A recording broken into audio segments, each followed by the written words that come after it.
Pelajaran dari sejarah Pancasila bagi generasi muda.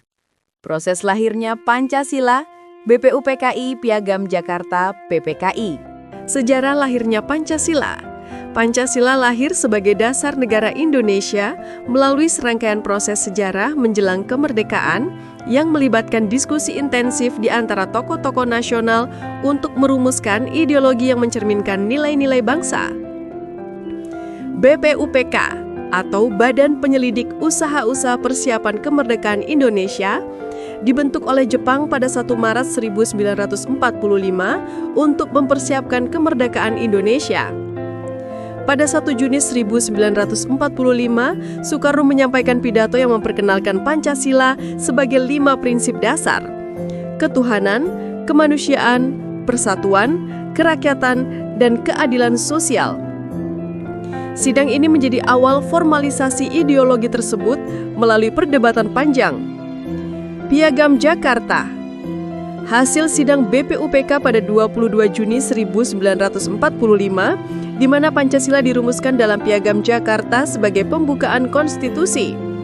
Dokumen ini mencakup 5 sila dengan penambahan 7 sila koneks pada sila pertama, ketuhanan yang Maha Esa dengan kewajiban menjalankan syariat Islam bagi pemeluk-pemeluknya untuk mengakomodasi aspirasi umat Islam meskipun ada kompromi untuk inklusivitas.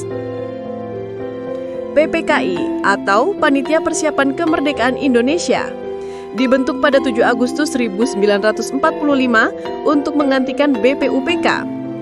Pada 18 Agustus 1945, PPKI mengadopsi Piagam Jakarta sebagai pembukaan Undang-Undang Dasar 1945, tetapi menghapus 7 kata tersebut untuk menjaga persatuan nasional dan menghindari potensi konflik antar agama, sehingga Pancasila menjadi lebih universal.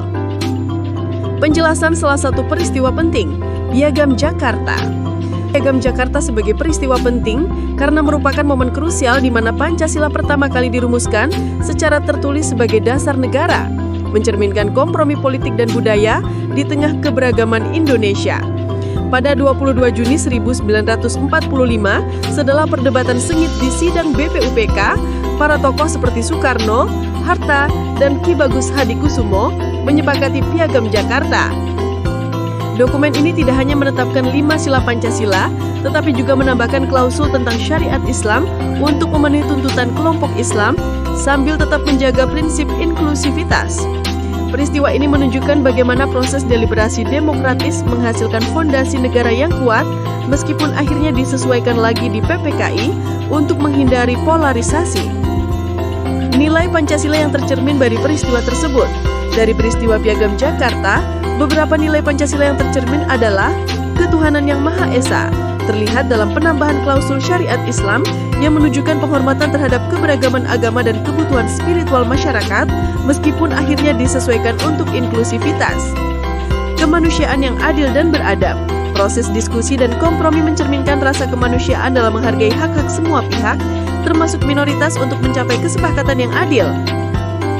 Persatuan Indonesia. Peristiwa ini menekankan pentingnya persatuan di tengah pluralitas, di mana tokoh-tokoh dari berbagai latar belakang bersatu untuk merumuskan dasar negara yang menyatukan bangsa. Kerakyatan yang dipimpin oleh hikmat kebijaksanaan dalam permusyawaratan perwakilan.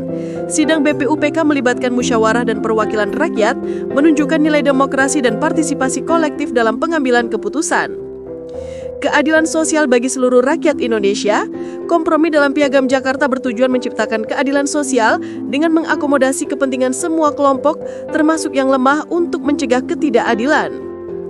Refleksi pribadi. Pelajaran utama yang dapat diambil dari peristiwa Piagam Jakarta adalah pentingnya kompromi dan toleransi dalam membangun persatuan di tengah keberagaman, karena tanpa itu bangsa bisa terpecah belah. Nilai-nilai ini masih sangat relevan bagi generasi muda saat ini di era globalisasi dan media sosial yang sering memicu polarisasi. Misalnya dalam menghadapi perbedaan pendapat politik atau budaya, kita bisa belajar untuk berdialog dan mencari titik temu seperti para pendiri bangsa, sehingga memperkuat solidaritas sosial dan mencegah konflik. Saya pribadi merasa terinspirasi untuk lebih aktif dalam diskusi inklusif seperti di komunitas kampus untuk menerapkan nilai Pancasila dalam kehidupan sehari-hari, memastikan bahwa pluralisme Indonesia tetap menjadi kekuatan, bukan sumber perpecahan.